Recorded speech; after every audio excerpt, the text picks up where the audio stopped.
राजस्थान सहित हरियाणा और आसपास के प्रदेशों से यहां उपस्थित होकर इस देश की मोदी सरकार और राजस्थान की भजनलाल सरकार को अपना आक्रोश दिखाने के लिए जिस तरह आप यहां लाखों की संख्या के अंदर उपस्थित हुए, जयपुर की सड़कों पे नौजवानों के आक्रोश का सैलाब और आपने संदेश दे दिया कि तापमान चाहे 48 डिग्री हो, चाहे 47 हो और चाहे 50 हो, राजस्थान के नौजवान अब अपना हक और अधिकार लेने के लिए सरकार के अंदर घुसेंगे, सरकारी तंत्र पे कब्जा करेंगे और इस तरह भारतीय जनता पार्टी और कांग्रेस जो लगातार 70 साल से इस राजस्थान के नौजवानों को लूट रही है, जिस तरह राजस्थान अपराधियों का अड्डा बन गया, जिस तरह अपराध में महिला अत्याचार में राजस्थान 1 नंबर पे आ गया, जिस तरह नकल, पेपर माफिया, बजरी भू माफिया, बजरी माफिया, पर्यटन माफिया, शराब माफिया इस राजस्थान में समानांतर सरकारें चला रहे। अब राजस्थान का नौजवान इन सब को उखाड़ के फेंकने के मूड के अंदर इस जयपुर की धरती पे आज अपना आक्रोश व्यक्त करने के लिए आया है। मैं तमाम नौजवानों को अपील करता हूं, एक बार बैठे, बीच में आवाज नहीं करें, मेरी पूरी बात सुने और अपने भविष्य को सुनिश्चित कैसे करेंगे। अपने छोटे भाइयों का जो मैं देख रहा है स्कूल, कॉलेज और विश्वविद्यालय के अंदर जो हमारे छोटे भाई बहन पढ़ रहे हैं, उनका फ्यूचर कैसे हो, कैसे वो सुरक्षित हाथों में रहे राजस्थान, इसको लेके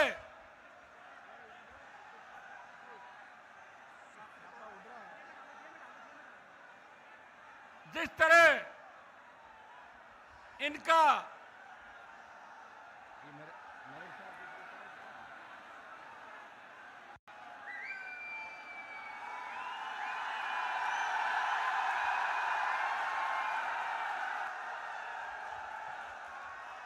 इन आने वाली राजस्थान की नई पीढ़ी का फ्यूचर कैसे सुरक्षित रहे, कैसे राजस्थान पे हमारे बच्चे, हमारी बेटियां आधी रात को भी कहीं भी निकले उस सुरक्षित महसूस करें। किस तरह राजस्थान का जो सम्मान आज से 25-30 साल पहले देश के अंदर था, कैसे उस सम्मान को लौटाएं, इसको लेके आज इस आक्रोश रैली का आयोजन किया गया। मैं धन्यवाद दूंगा मेरे छोटे भाइयों का कि बाड़मेर से लेके भरतपुर और गंगानगर से लेके डूंगरपुर तक तमाम इलाकों से सर्व समाज का नौजवान, धरती पुत्र, किसान का बेटा, किसान की बेटियां आज मुझे आशीर्वाद देने के लिए इस तपती धूप के अंदर इस लू के थपड़े झेलते हुए आज अपने भाई को मजबूती देने के लिए यहां लाखों की तादाद के अंदर आप उपस्थित हुए। मेरी तरफ से बीच में अगर आप बीच में कम बोलेंगे, हल्ला नहीं करेंगे तो आराम से सुन पाओगे सारी बात। नहीं तो हल्ले में निकल जाएगी, कब आए और कब गए पता ही नहीं चलेगा। हल्ला नहीं करें बीच में, ये जब नारे लगाना हो नारे लगाएं, फिर रुके और फिर पूरे भाषण को सुने। मैं आज जो राजस्थान की जयपुर की धरती पे जिस तरह बाड़मेर से भरतपुर, गंगानगर से डूंगरपुर, आप अपने अपने साधन से और अपने अपने खर्चे से प्रत्येक नौजवान इस राजस्थान के अंदर आक्रोश राजस्थान की सरकार के खिलाफ दिखाने के लिए आया, मुझे ताकत दी, मुझे ऊर्जा दी, उसके लिए आपका बहुत बहुत धन्यवाद। सबका बहुत बहुत आपका धन्यवाद। भाइयों, बहुत ज्यादा गर्मी है। इस तापघात से जो राजस्थान में 25 तारीख से लेकर 9 दिन तक नो तप्पा, जैसा कि मौसम विभाग ने बताया, लेकिन मैं आपको धन्यवाद दूंगा कि आपके हौसले के आगे कल इंद्रदेव भी मेहरबान हुए और तापमान 47 डिग्री से 37-38 डिग्री में 10 डिग्री कम हुआ। ये आपकी ताकत और आपके आक्रोश के कारण ही हुआ। मैंने मेरे जीवन के 25 साल विश्वविद्यालय की राजनीति करते हुए सत्ता को ठोकर मार के जहां भी मेरे भाइयों को जरूरत पड़ी आगे खड़ा मिला। गहलोत सरकार से टक्कर ली, वसुंधरा सरकार से टक्कर ली और देवर वेस्टर्न यूपी के हमारे जांबाज लड़ाके इस देश की सीमाओं की सुरक्षा करते हैं, देश की सीमाओं के रक्षक हैं। इस आर्मी को जो ठेके पे दिया है इसका आरएलपी विरोध करती है और पुरजोर तरीके से अगर पिछले 4 साल से कोई विरोध कर रहा है वो नागौर का सांसद देश के नौजवानों के लिए उनके हक और अधिकार की लड़ाई सड़क से लेकर सदन तक लड़ाई लड़ रहा है। भाइयों, आज आप सब ने यहां आके मुझे एक बहुत बड़ी ताकत दी और विरोधियों के मुंह बंद कर दिए। कहा तो प्रधानमंत्री की जब बीकानेर में रैली हुई, 20-20, 30-30 मंत्री, पूरे देश के बीजेपी के नेता, सारे साधन, गाड़ियां, एयर कंडीशन डोम, फिर भी सरकारी कर्मचारियों को ले जाना पड़ा और वो टेंट और डोम नहीं भरा। लोगों का जो मोदी के प्रति प्रेम था वो धीरे धीरे देश के अंदर कम होता नजर आ रहा है। इसमें देश का नौजवान रोजगार मांग रहा है। देश का नौजवान चाहता था कि ऑपरेशन सिंदूर जो बहुत आवश्यक था, लेकिन ऑपरेशन सिंदूर के अंदर आपने वो आतंकी कैंप पीछे क्यों छोड़े जिनको ध्वस्त करने की आवश्यकता थी? आपने पीओके पे कब्जा क्यों नहीं किया? प्रधानमंत्री जी, आप अपनी नाकामी छुपाने के लिए बीकानेर में रैली करके संदेश दे रहे हो और आपको तो यह भी पता नहीं कि रगों में लहू बहता है। आपने तो सिंदूर को रगों में डाल दिया। इससे बड़ा अपमान इस देश का नहीं हो सकता। सिंदूर हमारी संस्कृति का प्रतीक है और माताएं बहनें सिंदूर को मिटने नहीं देती। यहाँ की नारी, यहाँ की सतियां और यहाँ की जो हमारी वीरांगनाएं, उनकी अजब कहानी इस राजस्थान की वीरांगनाओं की। भाइयों, प्रधानमंत्री ने राजस्थान को लज्जित किया। यहाँ पर्ची का मुख्यमंत्री भेज दिया कि जिसकी पर्ची खुले वो राजस्थान का सीएम है। यह बेइज्जती राजस्थान की प्रधानमंत्री ने करी। हमें इन सब का बदला लेना है, लेकिन बदला हमें कांग्रेस पार्टी से भी लेना है। कांग्रेस भी आपकी नहीं है।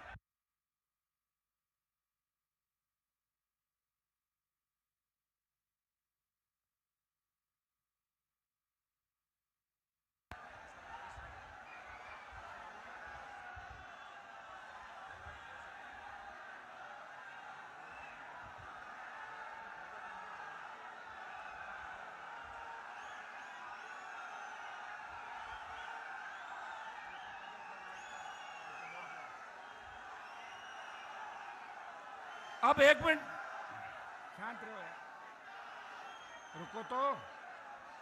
क्या भाषण सुनने आए हो, खाली जिंदाबाद करना आए हो? बताओ मुझे। अगर सुनने आए हो तो बीच में हल्ला मत करो, और बीच में हल्ला करते रहोगे तो 70 साल निकल गए, 30-40 साल और निकल जाएंगे, बुढ़े हो जाओगे सारे सारे। इस बात का भी ध्यान रखो। शांति से पूरी बात सुनो, बीच में मत बोलो, शांति से सुनो पूरी बात। आज आपको जिस काम के लिए आमंत्रित किया, आज राजस्थान के अंदर पेपर माफिया इतना हावी हो गया। आरपीएससी, माध्यमिक शिक्षा बोर्ड, कर्मचारी चयन बोर्ड भ्रष्टाचार के अड्डे बन गए। कई मंत्री की पोती नकल करते हुए पकड़ी जाती है, उस मामले को दबा दिया जाता है। मैं पूछना चाहता हूं भजन लाल जी, आपके मंत्री की पोती नकल करते हुए पकड़ी गई, कम से कम एक बयान तो मंत्री का आना चाहिए कि पोती ने गलती करी, या ये नकल की सीख दादाजी ने दी थी। ये राजस्थान की जनता जानना चाहती है। जो न्याय मंत्री है, जो कानून मंत्री है, वो लोगों को न्याय और कानून की पालना बताते हैं। उनके घर के अंदर अगर इस तरह संस्कार दिए जाएंगे तो राजस्थान का भविष्य क्या होगा, ये राजस्थान का जवान आपसे जानना चाहता है। भाइयों, एसआई भर्ती के अंदर जो घोटाला हुआ, भारतीय जनता पार्टी के तमाम नेताओं ने सड़कों पे बात कही कि हम अगर सत्ता के अंदर आए, एसआई भर्ती को रद्द करेंगे, सीबीआई जांच कराएंगे, आरपीएससी का पुनर्गठन कराएंगे, पीटीआई से लेके तमाम उन भर्तियों का जिनके पेपर लीक हुए, हम आयोग बिठा के रीट लेवल फर्स्ट उसकी सीबीआई जांच कराएंगे, और बड़े मगरमच्छों को पकड़ के सलाखों के पीछे डालेंगे। ये बात करके बीजेपी के लोग राजस्थान के जवानों को बरगला के बेखा के सत्ता के अंदर आ गए, और 1.5 साल तक एसओजी लगातार धरपकड़ करती रही। 55 से लगभग थानेदार पकड़े गए, और 200 राडार पे और 103 लोगों की गिरफ्तारी हो गई। आरपीएससी के 2 मेंबर जेल के अंदर है। किसी भी चेयरमैन से पूछताछ नहीं हुई। मैं पूछना चाहता हूं भजन लाल जी, क्या आप जाति पूछ के गिरफ्तारी करते हो? क्या वो शेड्यूल ट्राइब के मेंबर हैं, वो ओबीसी के मेंबर हैं, इसलिए जेल के अंदर है? आपने संजय सोत्रे से पूछताछ क्यों नहीं करी? आपने शिव सिंह राठौर से पूछताछ क्यों नहीं करी? आपने दीपक उप्रेती से पूछताछ क्यों नहीं करी? आपने शिव सिंह, भूपेंद्र यादव, इन तमाम लोगों को छोड़ क्यों दिया? आपकी सरकार पे उंगली उठ रही है कि आप घोर जातिवादी है। ये देश का नौजवान और देश के तमाम लोग कह रहे हैं। ये जो आगे की पंक्ति में खड़े हैं, ये बैठो, नीचे बैठो एक बार सारे, नीचे बैठ जाओ। ये बैठो बच्चों, नीचे बैठो, सारे नीचे बैठ जाओ। आगे वाले बैठो नीचे, एक बार नीचे बैठो, सब नीचे बैठो भाई, नीचे प्लीज।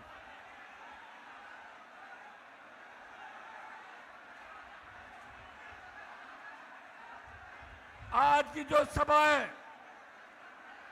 बैठिए नीचे। ये लड़ाई आपके लिए लड़ रहा हूं मैं, ये मेरी लड़ाई नहीं है।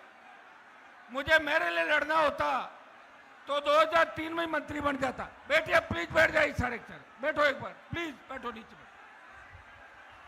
ये कोई साधारण जनसभा नहीं है।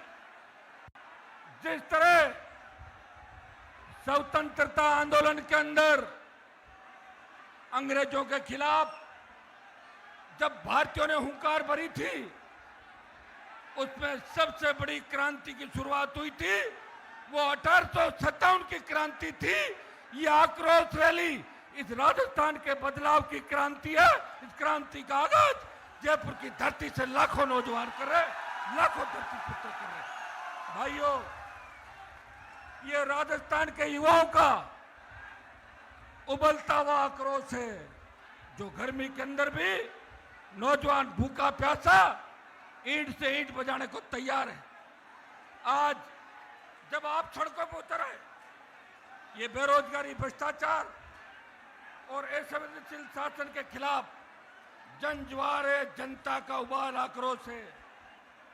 मैं उस विश्वासघात के खिलाफ, ये जो हुंकार है वो उस विश्वासघात के खिलाफ है जो आरपीएस सरकार में मिलकर इस राज्य के नौजवानों के साथ किया। भाइयों, एसआई भर्ती कोई सामान्य प्रक्रिया नहीं थी। एसआई भर्ती की आड़ के अंदर एक ऐसी साजिश जिसमें पैसे वाले और मेहनत करने वाला बेरोजगार नौजवान परीक्षा पास करने के बाद दर दर की ठोकरें खा रहा है और पैसे वालों ने बैकडोर एंट्री के माध्यम से अपने चेते लोगों को थानेदार बना दिया। आरपीएस जैसी संवैधानिक संस्था भ्रष्टाचार का गढ़ बन चुकी। पेपर लीक, ओएमआर सीट की अदला बदली, नॉर्मलाइजेशन से मेरिट का मजाक और सबसे चिंताजनक भजनलाल सरकार की चुप्पी कि भजनलाल चुप है, चाहे जोगाराम की पोती पकड़ी जाए, चाहे दूसरा कुछ करे। भाषणों में तो कहते हैं कि कांग्रेस के नेता रात को अंधेरे में मिलते हैं, लेकिन उन बड़े मगरमच्छों को पकड़ने की हिम्मत इस भजनलाल सरकार के अंदर नहीं। मैं मुख्यमंत्री से पूछना चाहता हूं, जब एसआई थानेदारों की गिरफ्तारी हो चुकी है, जब 200 से ज्यादा रडार पे, जब एसओजी ने भर्ती दांधले की पुष्टि कर दी, जब मंत्रियों की समिति ने भर्ती रद्द करने की बात करी, तो सरकार चुप क्यों है?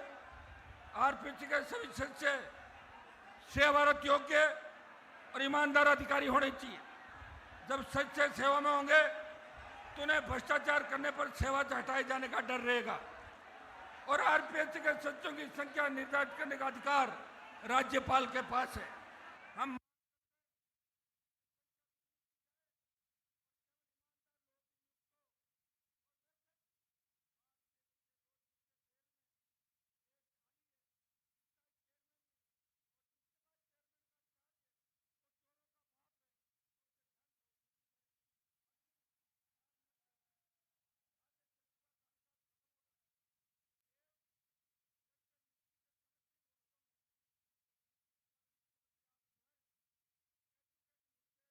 गलती हो गई, तब ऐसे में इस संस्था से निष्पक्षता की क्या उम्मीद की जाए? ऐसे में सरकार को आरपीएस के पुनर्गठन में क्या परेशानी है? जल्द से जल्द इसका पुनर्गठन करे।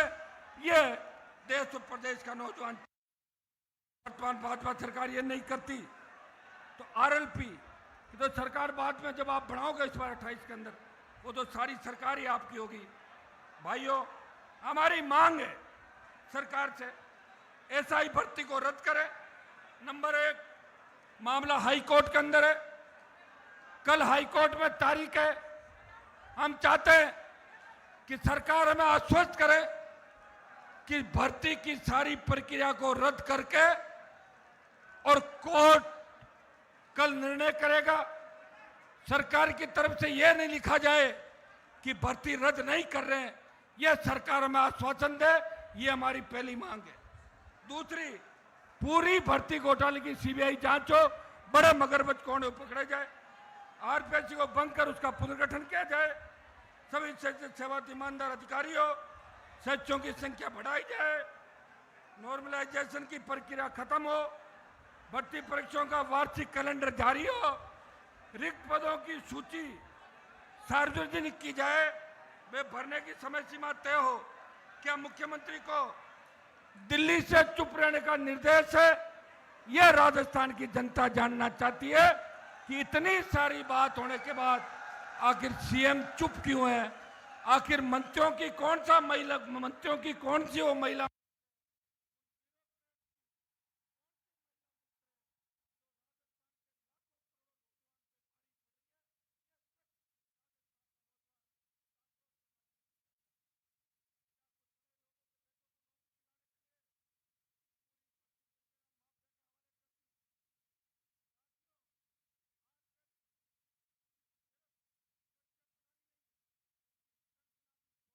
में भारतीय संविधान का अनुच्छेद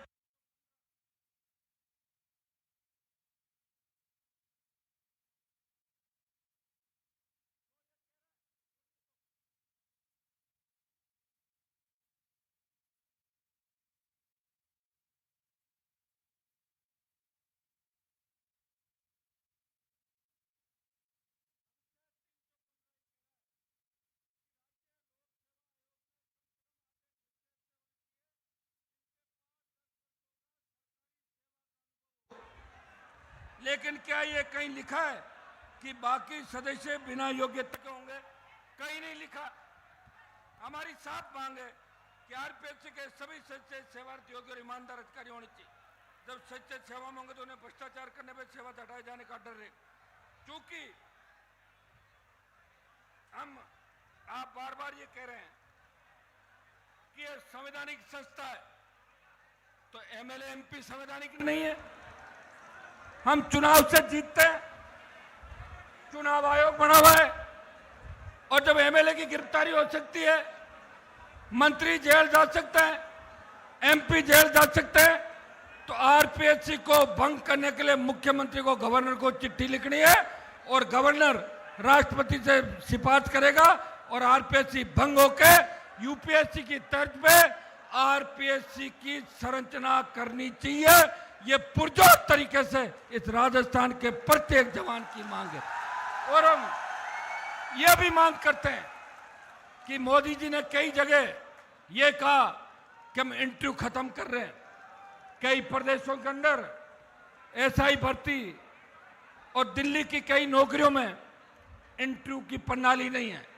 मैं मांग करता हूं कि एसआई भर्ती के अंदर भी इंटरव्यू खत्म किया जाए और ज्यादातर भर्तियों में इंटरव्यू खत्म करके उनकी पारदर्शिता के साथ, नौजवानों के भविष्य के साथ कोई किसी तरह की असंवेदनशीलता नहीं हो, संवेदनशील तरीके से इस राजस्थान के नौजवान और राजस्थान के छात्र का ध्यान रखा जाए। भाइयों, आज इस तपती धूप के अंदर जब मैं भाषण दे रहा हूं, मैं खड़ा हूं, मैं पसीने से लथपथ हूं, तो आपकी क्या स्थिति होगी मैं इस बात को समझ सकता हूं। लेकिन आप चिंता नहीं करें, मैं 25 साल से मेरे छोटे भाइयों के लिए लड़ रहा हूं। चाहे नकल का मामला हो, चाहे माफिया का हो, पेपर लीक हो, रीट का हो, एसआई का हो, आरपीएससी पुनर्गठन का हो, अगर सड़क से लेके लोकसभा में इस मामले को सबसे ज्यादा बार इस राजस्थान के भ्रष्टाचारियों की पोल किसी ने खोली तो नागौर के सांसद ने छोटे भाइयों का सम्मान देश की सबसे बड़ी पंचायत के अंदर हमेशा आपकी बात को बल देते हुए किया। यदि बात हम आज ये मांग कर रहे हैं कि जितने भी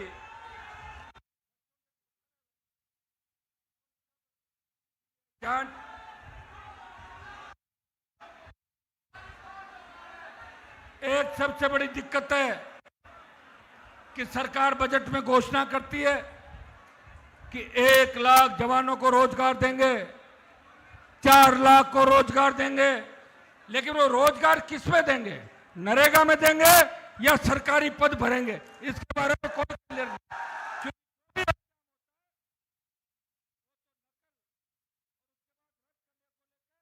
आंदोलन चलते रहते हैं। बद्रीलाल सरकार का जेटीए का जो एग्जाम हुआ उसमें ओएमआर सीट ही गायब, उसमें ने इन्विजिलेटर के दस्तखत और ने उस छात्र के दस्तखत जो एग्जाम दे रहा है। पहले तो पेपर लीक होते थे, अब भजनलाल जी ने एक नया रास्ता निकाला कि पेपर लीक का तो पता लग जाएगा, तो अपने तो ओएमआर सीट कैसे बदले, ये रास्ता अंदर ही अंदर निकाला है ताकि बदनामी हो। कांग्रेस और भारतीय जनता पार्टी दोनों मिलकर राजस्थान को लूट रहे हैं।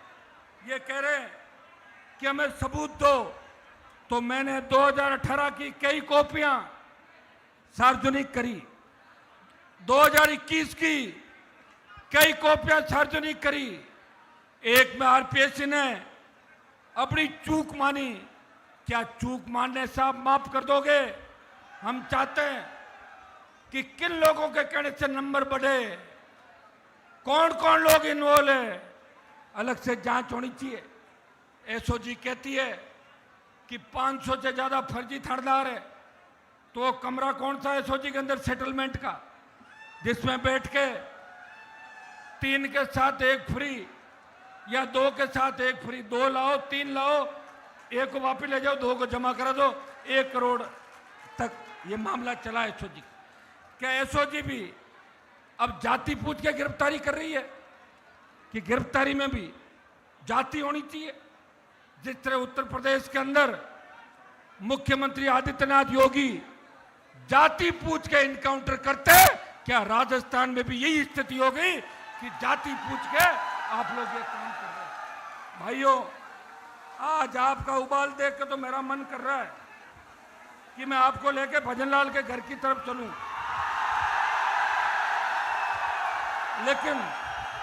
लेकिन भजनलाल आज या है नहीं, दिल्ली गया हुआ भजनलाल।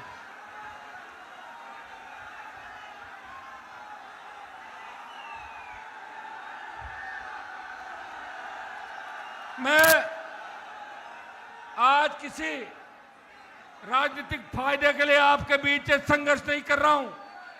मैं सिर्फ और सिर्फ, चूंकि मैं छात्र संघ के माध्यम से यहां तक पहुंचा, मैं आपकी पीड़ा नहीं देख सकता। मेरे पास आके जब भी कोई बच्चा रोता है, जब भी कोई बच्चा ये कहता है कि हम जाए तो किसके पास जाए बताओ, तब मैं आपकी पीड़ा को अपने गले का हार बना के सड़कों पर आपके लड़ता हूं, संसद में लड़ता हूं, उन हार्डकोर अपराधियों के खिलाफ लड़ता हूं, उन माफियाओं के खिलाफ लड़ता हूं, जान हथेली पर रख के अपने छोटे भाइयों के सम्मान को ठेस नहीं लगे इसके लड़ रहा हूं। भाइयों, मैं उस मां की ओर से बोल रहा हूं जो खेत बेचकर बेटे को पढ़ा रही है। मैं उस नौजवान की ओर से बोल रहा हूं जो भूखे पेट कोचिंग में बैठता है फिर भी हार नहीं मानता। और मैं सरकार को चेतावनी देना चाहता हूं, अगर इन मांगों को नहीं माना तो आज रैली जयपुर के अंदर है, कल आंदोलन हर जिले हर गांव के अंदर होगा। आज मंच है, कल विधानसभा को घेरेंगे। याद रखो, जब युवा सड़कों पर उतरा है तो सरकारें हिल जाती है। सरकार को भ्रम नहीं होना चाहिए कि हनुमान बेनीवाल अकेला है। ये लाखों की तादाद के अंदर जो नौजवान इस राजस्थान और पूरे देश से अपने अपने साधनों से हनुमान को आशीर्वाद देना आया है, वो अगर कल चुनाव हो तो कल इतना वोट डाल दे कि दोनों पार्टियां बहुत पीछे रह जाएगी। मुझे पूरा भरोसा है कि 18 के अंदर इसी मैदान से मैंने पार्टी बनाई थी और हमारा सिंबल लेट हो गया था। जब मेरा भाषण हो रहा था उस वक्त सिंबल मिला और जैसे ही चुनाव चिन्ह सिंबल की घोषणा बोतल की हुई तब आपने बोतल ले रहा के ये कहा था कि स्वच्छ पारदर्शी प्रशासन राष्ट्रीय लोकतांत्रिक पार्टी देगी। भाइयों, उस वक्त भी अगर मुझे सत्ता में आना होता तो गहलोत और पायलट दोनों मेरे पीछे भाग रहे थे कि आरएलपी के 3 विधायक हमें दो। तब मैंने एक बात कही थी कि अगर 3 विधायक सचिन पायलट को सीएम बनाए तो आरएलपी के 3 विधायक में कांग्रेस को दे सकता हूं। क्योंकि अब आगे तो सुनो, पहले हल्ला मत करो, पूरी बात सुना करो। क्योंकि गुजर भी तेजाजी की जय बोलते और जाट भी तेजाजी की जय बोलते, हम भाई हैं। ये बात मैंने कही, सत्ता के खिलाफ रहा। जब मैं 23 के अंदर आपके बीच आया, मुझे याद है छात्र संघ चुनाव को लेकर मेरे छोटे भाई यूनिवर्सिटी में धरने पे बैठे थे, भूख हड़ताल पे थे, कोई उनकी सुध नहीं ले रहा था। मुझे बड़ी चिंता हुई, मैं उनके बीच गया और उन्होंने उस आंदोलन को मेरे गले में डाल दिया कि आप संभालो। मैं 1 महीने तक घूमता रहा और जब मैंने रैली करी तो आंदोलन की हवा निकल गई विद्यानगर स्टेडियम के अंदर। वहां छात्र तो 1000 आए और बाकी राष्ट्रीय लोकतांत्रिक पार्टी के कार्यकर्ता है, वो तो इंद्र भगवान ने हमारी इज्जत रख ली कि अच्छी बरसात हो गई तो फोटो शूट अच्छा हो गया। उस समय बाकी छात्र संघ चुनाव की तो हवा निकल गई थी। लेकिन फिर भी मैं हमेशा मांग करता हूं कि प्रदेश के अंदर छात्र संघ चुनाव कराने आवश्यक है, छात्र संघ चुनाव होने चाहिए। मैंने लोकसभा के अंदर राजस्थान के छात्र संघ चुनाव का मामला उठाया। शायद पहली बार कोई सांसद राजस्थान में छात्र संघ चुनाव कराने की बात लोकसभा के अंदर करता है। ये राज्य का विषय है, लेकिन मेरे छोटे भाइयों का मनोबल बढ़ाने के लिए मैं हमेशा उनके साथ खड़ा रहा और आज भी मैं मांग करता हूं कि सरकार छात्र संघ चुनाव कराए और छात्रों को राहत प्रदान करे। मेरे बेरोजगार भाइयों को जो बेरोजगार भत्ते की मांग हमने 15, 16, 17, 18 की हुंकार रैलियों में करी और सरकार ने कहा कि बेरोजगारी भत्ता देंगे, लेकिन बेरोजगारी भत्ता अभी तक नहीं आ रहा है। ये दुर्भाग्य है। मैं पुनः मांग करता हूं कि प्रत्येक ग्रेजुएट को, प्रत्येक पोस्ट ग्रेजुएट को बेरोजगारी भत्ते के आदेश भजन सरकार को और मोदी सरकार को करने चाहिए। मैं दूसरी मांग करता हूं कि जो 4 लाख खाली पद इस प्रदेश के अंदर है, वो एक साथ 4 लाख खाली पद भरे, कैलेंडर जारी करे और जितने भी संविदा के अंदर हमारे छोटे भाई बहने जो 500 रुपए, 600 रुपए, 400 रुपए रोज में नौकरी कर रहे हैं और 15-15, 20-20 साल हो गए नौकरी करते हुए, उन तमाम भाइयों की, बहनों की बातों को गंभीरता से लेते हुए उन सबको नियमित किया जाए। जो जो आंदोलित है उन संविदा कर्मियों को नियमित करने का आदेश भजनलाल सरकार जारी करे। भाइयों, आज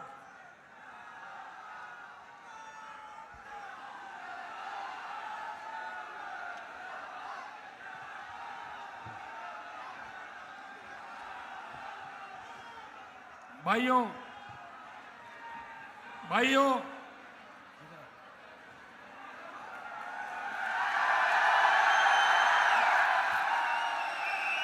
आराम से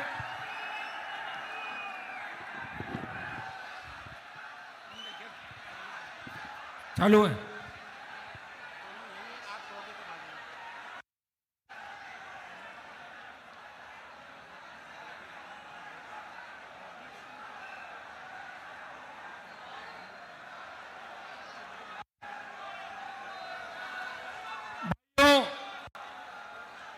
आज आपने जो मुझे ताकत दी है,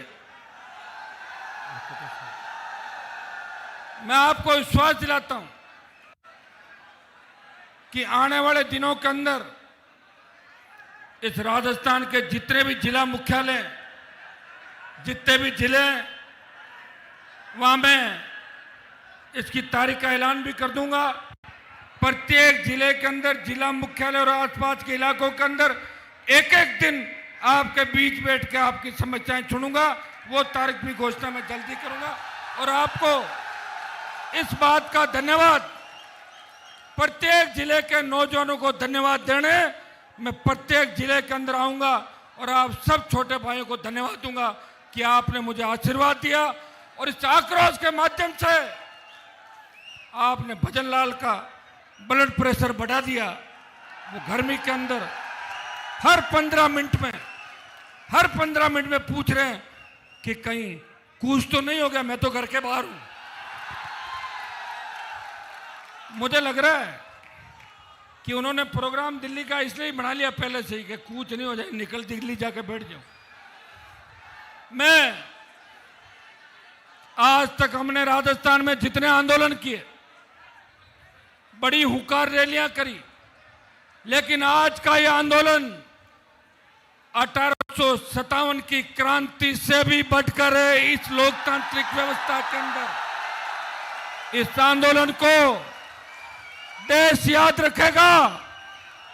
जब 45 डिग्री तापमान पर राजस्थान का किसान का बेटा उन लाखों नौजवानों के लिए लड़ रहा था और ये लाखों नौजवान जो आए मुझे संबल देने के लिए, नई ऊर्जा देने के लिए, उन सब क्रांतिवीरों का नाम उस क्रांति के अंदर लिखा जाएगा। इस प्रत्येक नौजवान ने इस रैली के अंदर भाग लिया। इस रैली की मैं विशेषता आपको बता दूं, आज तक जो रैलियां मैंने करी, उन बीच में मत बोलो भाई, सुन लो, बीच में मत बोलो, कोई बैठे रहो। आज तक जो भी राष्ट्रीय लोकतांत्रिक पार्टी की हुंकार से लेके, पार्टी गठन से लेके आज तक जो रैलियां हुई, उन रैलियों में मैं खुद आपके बीच जाता था, आमंत्रण देता था और उसके बाद आप आते थे।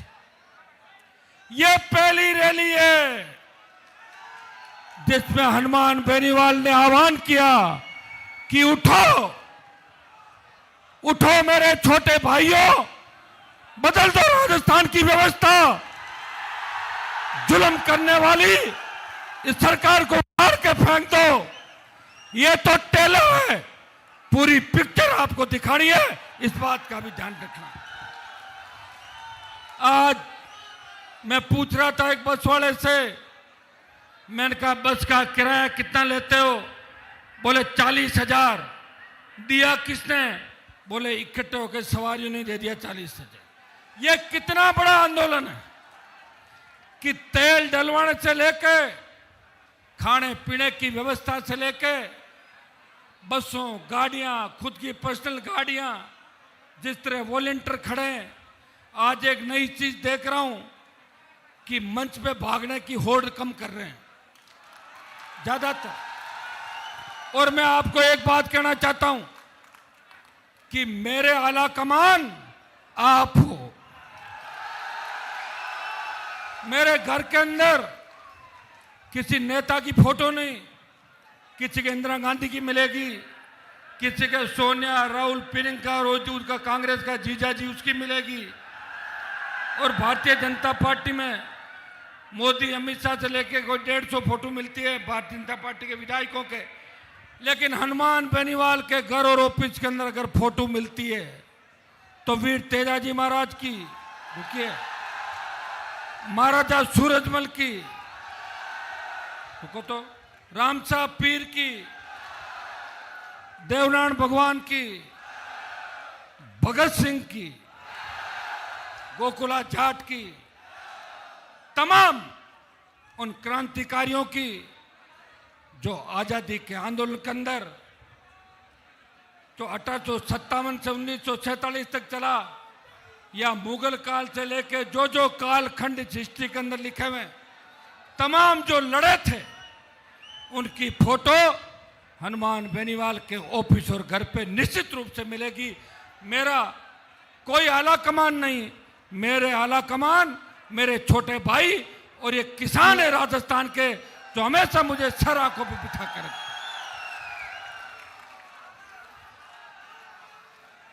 आज वैसे मंच तो ठीक है,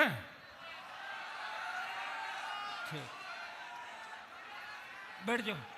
अब जो ज्यादा देर तक इस आंदोलन में 1 महीने से काम कर रहे थे, मैं देख रहा हूं एक एक चेहरे देखो, जो नीचे बैठ के भी ये कह रहे हैं भाई साहब हम नीचे ही ठीक हैं। आप निश्चिंत रहें, जो जिसने सबसे ज्यादा काम किया, जब हमारी पार्टी के संगठन की सूची निकलेगी तो आपको सबसे ज्यादा वही व्यक्ति आएंगे जो सबसे ज्यादा धरातल पे काम कर रहे हैं। और क्योंकि आज ये कोई राजनीतिक रैली नहीं है, ये आपके सम्मान की रैली है। मुझे कुछ नेताओं ने कहा कि कहां रतौनी ऐसा ही भर्ती क्यों खराब हो रहे हो? मुझे कहा धूप से आपका रंग भी काला पड़ जाएगा। मैंने कहा मेरा तो पड़ा हुआ काला आधा तो पहले से, क्योंकि कई नेता यहां इससे नहीं आते, गर्मी बहुत है, बरसात का मौसम आएगा जब आ जाएंगे। और यह 28 का जब चुनाव होगा तो 27 लास्ट से लेकर 28 के बीच वो घूमेंगे यहां मुख्यमंत्री बनने के लिए। कांग्रेस और भारतीय जनता पार्टी ने तो अलग अलग नारा दिया है। कांग्रेस का नारा है खाओ और खाने दो, रुको, और बीजेपी का नारा है खाओ और गुर्राओ। एक सांपनाथ है, दूसरा नागनाथ है। भाइयों, मैं आमंत्रित मैंने किया था बहुत से नेताओं को, मैंने कहा आओ मेरा साथ दो, आओ ना, लाखों लोग जहां बैठे, क्यों नहीं आ रहे हो वहां पे? आप तो मामले उठाए थे, उठा के रवाना हो गए, मेरे गले में बांध दिया सारा का सारा। और मैं लड़ रहा हूं, ये आंदोलन खत्म नहीं होगा। मैं सिर्फ ये देखना चाहता था कि जिन धरती पुत्रों के मैं लड़ रहा हूं, जिन किसान के बेटे बेटियों के लिए लड़ रहा हूं, आखिर वो मेरी आवाज पे कितनी तादाद में पहुंचते हैं, ये मैं देखना चाहता था राजस्थान के अंदर। और आज मुझे पूरा भरोसा हो गया कि मुझे कितना भी लड़ना पड़े, मैं लड़ूंगा, आपको सम्मान दिलाऊंगा, उस राजस्थान को सम्मान दिलाऊंगा जो भ्रष्टाचार और अपराध का कलंक राजस्थान के माथे पे लिखा है। जिस तरह हमारी बहन बेटी अबला नारी की जो चीख पुकार राजस्थान से निकलती है, मैं विश्वास दिलाता हूं उन माफियाओं को छुपने को जगह नहीं होगी, वो बिलों में घुस जाएंगे। ऐसा राजस्थान आने वाले समय के अंदर आपका भाई आपको देगा। आप हिम्मत रखें, हौसला रखें। आपको भी गुस्सा बहुत आता है, मेरे को तो कम आता है गुस्सा। आजकल मैंने कंट्रोल कर लिया बहुत ज़्यादा, क्योंकि आपकी मेरी उम्र में अंतर है। मैं जब कॉलेज में पढ़ता था तब कहता था चलो, यूनिवर्सिटी में आया थोड़ी देर चलो, फिर एमएलए एमपी बना, मुझे आपकी चिंता रहती है लाखों लोगों की। अभी करने को तो मैं तुम्हें कूच कराऊं और सारे जयपुर में रुको एक बार, तो जाओ, रुको, अभी बहुत टाइम पड़ा, बाकी रुक जाओ। आज रुकिए भाई, सुनो मेरी, आज गर्मी ज्यादा है और उस गर्मी में भी आप और गर्माहट ला रहे हो। आक्रोश इसका नाम दिया है, आक्रोश रैली। और इस आक्रोश का परिणाम ये निकला कि भजनलाल जी तो दिल्ली गए जो गए, सारे मंत्री राजधानी छोड़ के भाग गए, पता नहीं किसके घर पे आ जाए। भाई हनुमान जी का कोई भरोसा नहीं, कह दे इधर नहीं इधर ही चलो, निकल पड़ो सारे एक सारे। तो राजधानी नेताओं से खाली हो गई, कोई मिनिस्टर नहीं राजधानी के अंदर। यहां सरकार बात करना चाहती है, कई मेरे साथी सोशल मीडिया पर लिखते हैं, जो मेरे ही मंच से तैयार होकर भागे थे, रण छोड़ के भागे, दूसरी जगहों पर चले गए, वो लिखते हैं कि हनुमान जी तो राजस्थान के नौजवानों को बरगलाते हैं।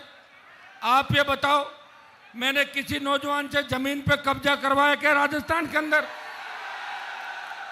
मैंने किसी नौजवान को शराब का काम करने का कहा क्या राजस्थान में? मैंने किसी नौजवान को माफिया, गुंडागर्दी, बदमाशी या मारपीट या दादागिरी की बात कही क्या कभी? अगर बड़े भाई के नाते कमरे में तुम्हें डांट दिया, देखो कमरे में डांट दिया इसका मतलब कम प्यार करता हूं, और सबके सामने डांट दिया मतलब ज्यादा पसंद करता हूं, यह भी ध्यान रखो। इसलिए थोड़ी आदत भी डाल लो कि अभी तक हमें डांटा नहीं, मतलब वो नजर में नहीं है, मैं बता दूं आपको। और आज मैं आराम से अच्छे मूड में रहूंगा, आप निश्चिंत रहें। और आप देखोगे कि हनुमान जी आज आपको धन्यवाद दे रहे हैं कि मैं तो तकलीफ यहाँ पा रहा हूँ, 1 महीने से कोई दिक्कत नहीं, 25 साल हो गई, मैं तो एमएलए एमपी भी बन गया, 6 बार जीत गया, 1 बार छोटा भाई जीत गया, पिताजी रह गए। मुझे तो बहुत कुछ दिया मेरे परिवार को, और तमाम उन बड़े लोगों को जो बरगलाते थे, उनको घर बिठा के नई लीडरशिप राजस्थान में तैयार की, नए नेता तैयार किए, नए मंच दिए। ये जितने लोग मंच पे बैठे हैं, ये कांग्रेस बीजेपी की रैली के अंदर हमारे इन लोगों का नंबर कभी नहीं आता। जब मैं बीजेपी में था, अटल बिहारी वाजपेयी की रैली थी, तो मैंने कहा मेरा माड़ा में ही नाम डाल दो। बोले आपका नाम नहीं डालेंगे, आप बीजेपी में अभी पद पे नहीं हो। तो मैं अध्यक्ष था यूनिवर्सिटी का, आप समझ रहे हो, 98-99 की बात है भाई।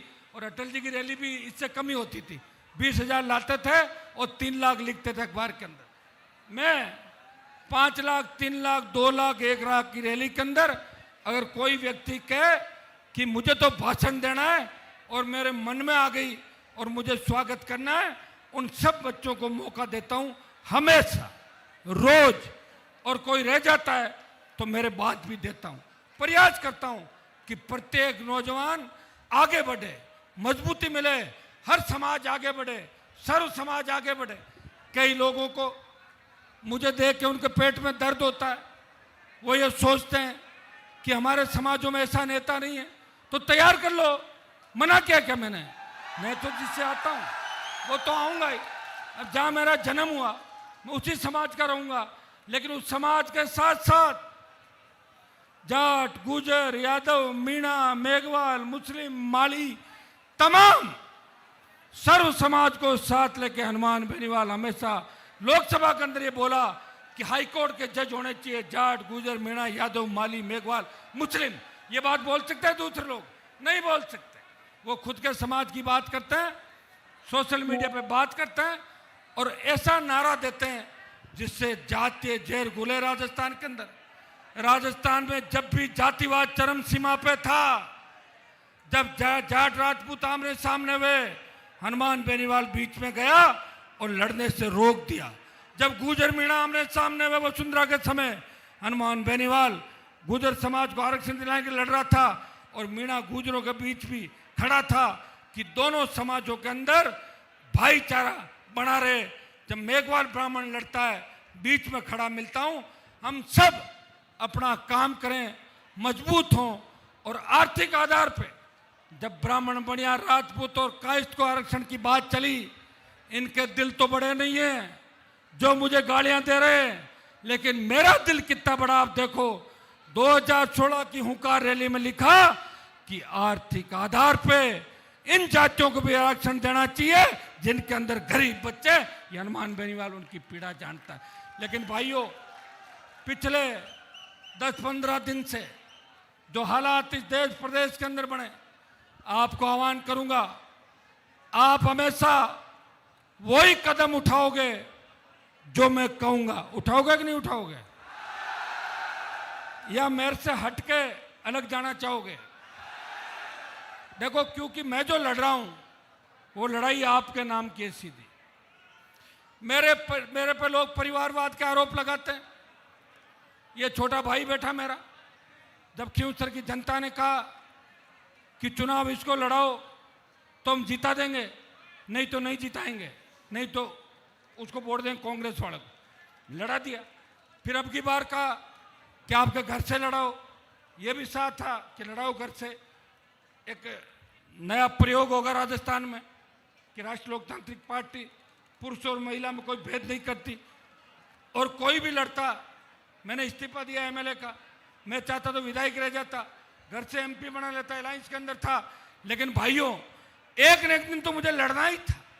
मुझे इस खींवसर में इस अग्नि परीक्षा से गुजरना था कि कभी ऐसा वक्त आ जाए जहाँ हनुमान के साथ सारे सामने हो जाए, तब क्या होगा। और उस अग्नि परीक्षा से गुजरा, उसमें सरकार के सामने हार गए मैं चुनाव।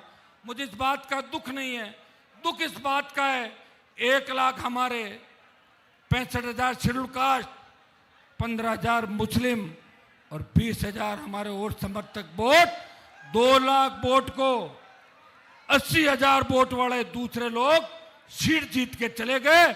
ये उंगली मेरे पे नहीं उठ रही है, ये किसान कौम पे उंगली उठ रही है। अगर मैं खींवसर में जीत जाता तो गजेंद्र सिंह की मूंछ कटवानी पड़ती और मैं हार गया, इसलिए वो मूंछ पे ताव दे रहा है। ये मैंने ताव नहीं दिलाया, ये कहीं कमजोरी रही थी हमारे उन भोले भाले लोगों की। एक गांव के अंदर मुझे कहा, मैंने कहा आखिर तुमने मुझे वोट क्यों नहीं दिए? मैंने तुम्हारे पास कुछ भी नहीं था, साइकिल नहीं थी, फॉर्च्यूनर में घूम रहा पूरा परिवार।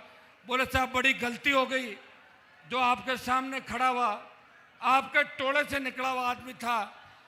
रुको एक मिनट, रुक जाओ, तो क्यों कर रहे हो ऐसे? तो मैंने कहा उसमें आपने क्या अंतर देखा कि मेरे यहां से निकले हुए को वोट दे दिया कि साहब आप तो कम मिलते हो, जब कोई जानवरों का काम करना होता, गाय भैंस खराब हो जाती है तो वो ठीक कर देता है। अब बताओ, अब क्या मैं ये काम करूंगा?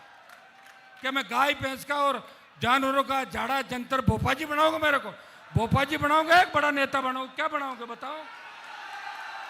बोले साहब इसलिए हमने तो भोपाजी को वोट दे दिए। बताओ। अरे यार चलो कोई नहीं, 10 साल बाद वो ठीक हो जाएंगे। गाय भैंस का काम मैं तो नहीं कर सकता, वोट मिले या नहीं मिले और देखेंगे। भाई मैंने तो मेरी तरफ से पूरा प्रयास किया कि राजस्थान में भरतपुर से लेके वहां तक, ये भरतपुर से बैठे हुए, जब पानीपत की मूवी आई, सुनिए, पानीपत की मूवी के अंदर जब मूवी में महाराजा सूरजमल के कैरेक्टर के साथ छेड़खानी की गई तो मैं लोकसभा में पोस्टर ले गया और जला के फेंक दिया लोकसभा के अंदर, ये लो पानीपत का पोस्टर। और गृह मंत्री ने मुझे बुला के कहा कि हनुमान जी इस मूवी को बैन कर दें। मैंने कहा मैं पूछता हूं, मैंने महाराज को पूछा, महाराज ने कहा मूवी बैन मत कराओ, जो आपत्तिजनक तथ्य उनको हटा दो। 10 मिनट के अंदर पानीपत की मूवी को ठीक करा दिया। मैं तो जो भी काम हाथ में लेता हूं उसको पूरा करता हूं, आधा कभी नहीं रखता, ये मेरी आदत है और ये काम भी पूरा करूंगा। लेकिन ये काम क्या है? एसआई भर्ती रद्द करवाने का, जिससे वो चोर लुच्चे लफंगे पकड़े जाए, नहीं तो 30 साल तक तुम्हें ठगेंगे, 30 साल तक बंदूक के नोक पे दादागिरी करेंगे। जो फर्जीवाड़े से आए वो किसी का इनकाउंटर भी कर देंगे, उनको पता है कि उनको बचाने वाले उनके बाप दूसरे मिल जाएंगे कोई न कोई। इस बात का ध्यान रखना। इस आरपीएससी के अंदर जो गंदगी फैली है, इस गंदगी को भी हटाएंगे। अभी आंदोलन से रुकना नहीं है। किसान आंदोलन का नेतृत्व पंजाब ने किया था और पंजाब से आंदोलन उठा, हरियाणा, दिल्ली, उत्तर प्रदेश की धरती पर आया, तब राजस्थान में आंदोलन नहीं था। इन किसान नेताओं ने मुझे कहा हनुमान जी आप मोदी के साथ तो सत्ता छोड़ दो, किसान कौम आपको इतिहास में याद रखेगी। मैंने 1 मिनट नहीं कमाया और मोदी की सत्ता को ठोकर मार के शाहजहांपुर बॉर्डर पे जाके देश में संदेश दिया, मैं उसी कौम से आता हूं। मेरा डीएनए जो बॉर्डर पे शहादत देते हैं 700 से ज्यादा लोग, उनका और मेरा डीएनए एक है। मैं सत्ता में नहीं रह सकता, मैं सड़क पर जाऊंगा, मेरे भाई तकलीफ के अंदर, ये कह के मैंने सत्ता छोड़ी।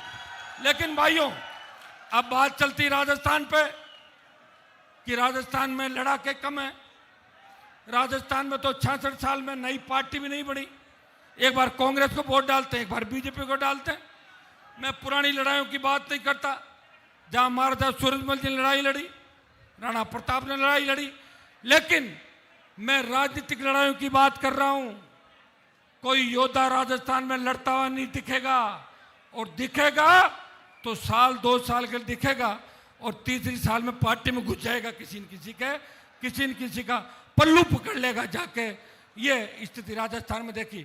लेकिन मैंने देश की लोकसभा के अंदर कहा कि किसान आंदोलन का नेतृत्व पंजाब के किसानों ने किया और अग्निवीर के आंदोलन के खिलाफ इस राजस्थान का नौजवान इस देश के नौजवानों का आंदोलन का नेतृत्व करेगा और अग्निवीर को समाप्त कराएगा। यह आह्वान मैंने किया और वो दिन दूर नहीं जब हम दिल्ली कूच करेंगे, घेर लेंगे दिल्ली को और अग्निवीर को भी समाप्त कराएंगे। मेरे छोटे भाइयों का सेना का सम्मान लौटाएंगे। भाइयों मैं एक बात पूछना चाहता हूं आपसे, क्योंकि हर बार मैंने आपसे ही बात पूछ के काम किया, आपने जो कहा वही किया। इसका मतलब यह नहीं है कि मुझे किसी से डर लगता है। मुझे एक दिक्कत है, मुझे डर ही तो नहीं लगता, लेकिन मुझे इसका भी ध्यान रखना पड़ेगा कि ऐसी हुंकार ललकार या किधर भी कूच करें, ये तो बच्चे हैं, गर्मी ज्यादा है, आपका तो टारगेट सीधा पुलिस होती है, पुलिस को देखते ही उसके पीछे भागते हो। जिस तरह सांड लाल रुमाल को देख के भागता है, उसी तरह आप पुलिस के पीछे भागते हो।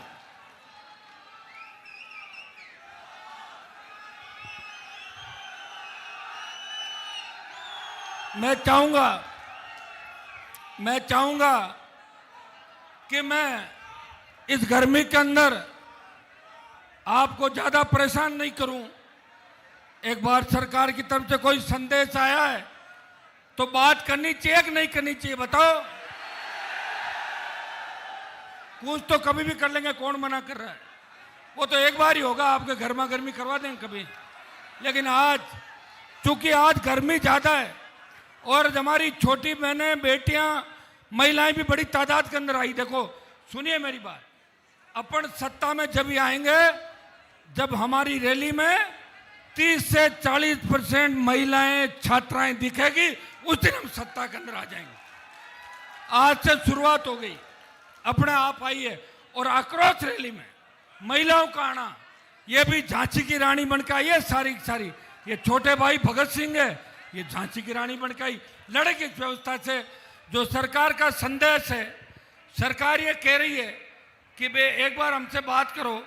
भजन लाल जी कह रहे हैं कि आपका झगड़ा मेरे से हो सकता है, लेकिन आपका मुद्दा तो ऐसा ही भर्ती और ये दोनों मामले हैं, तो सरकार से मैं बात करूं कि नहीं करूं? बात क्या करूं? मैं तो यहीं बुला लूंगा। हाँ आप बुला लें। तो 2-3 लोग जो इनके सरकार के बड़े लोग हैं, जो अपने भी क्या दिक्कत है कि कई बार अपने ही लोग अपने सामने खड़े मिलते हैं, उनका ध्यान अपने को रखना पड़ता है। अपनी छोटी सी गलती की वजह से अपने आदमी का नुकसान नहीं हो, इस बात का मैंने ज़्यादा ध्यान रखा 18-23 में, इसलिए मेरे दुश्मन ज़्यादा हो गए। अगर मैं किसी को 18 में मार लेता, किसी को 23 में मार लेता, तो वो बयानवीर आज मेरे खिलाफ बयान नहीं देते। मैं कहना नहीं चाहता भाइयों, कांग्रेस ने भी मेरी पीठ में छुरा घोंपा, अलायंस कर रही थी, करते करते बाड़मेर वाले को बरगला के ले गए और नागौर का भी अलायंस खट्टाई में डाल दिया था। वो तो उनकी मजबूरी थी कि जो कैंडिडेट बीजेपी लड़ रही थी उससे व्यक्तिगत दुश्मनी थी कांग्रेस के लोगों की। नहीं तो मेरा अलायंस कांग्रेस में भी नहीं होता, मुझे लड़ना पड़ता सड़क पर, और मैं लड़ता तो तुम मुझे हरा देते नागौर में पक्का लोकसभा के अंदर।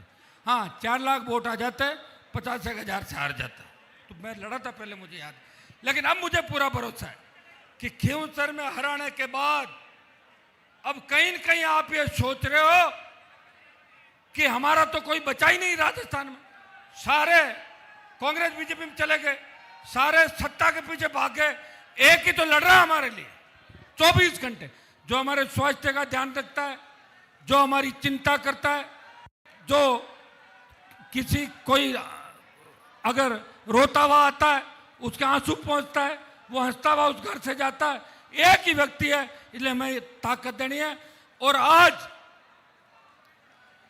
मुझे इस रैली का तो आक्रोश रैली नाम है ही, लेकिन आपको इतनी तादाद में देख के जो मेरा आक्रोश इस राजस्थान के नौजवानों के लिए था कि राजस्थान का नौजवान कब सत्ता पे कब्जा करेगा, कब बदलाव लाएगा, जो मैं भाषण रोज देता हूं, आज मुझे पूरा भरोसा आपने दिला दिया कि मेरी एक आवाज पे, और अगर मैं साधन लगा दूं तो 20 लाख आ जाओगे। मेरी एक आवाज पे बिना साधन, अब मुझे भरोसा हो गया कि मैं जेल भी चला गया तो आप मुझे छुड़ा लोगे। पहले बीच में मेरा भरोसा उठ गया था कि कहीं मैं चला गया तो तुम मुझे भूल नहीं जाओ पीछे से। वैसे जेल जाने की नौबत नहीं आएगी, क्योंकि जेल तो वही लोग जाएंगे जिनको अपन भेजना चाहते हैं, चिंता नहीं करें। तो भाइयों, सरकार का संदेश है, 2 मिनट आप शांति से रहो, मैं बात करके 5 मिनट बाद मैं वापस खड़ा हूँगा, आपसे पूछूंगा। गर्मी बहुत है, मुझे पता, सुबह से भूखे प्यासे किस तरह रात से आके बैठ के, कई लोग तो रास्ते के अंदर है, जाम लग गए, आपने सारे रिकॉर्ड तोड़ दिए।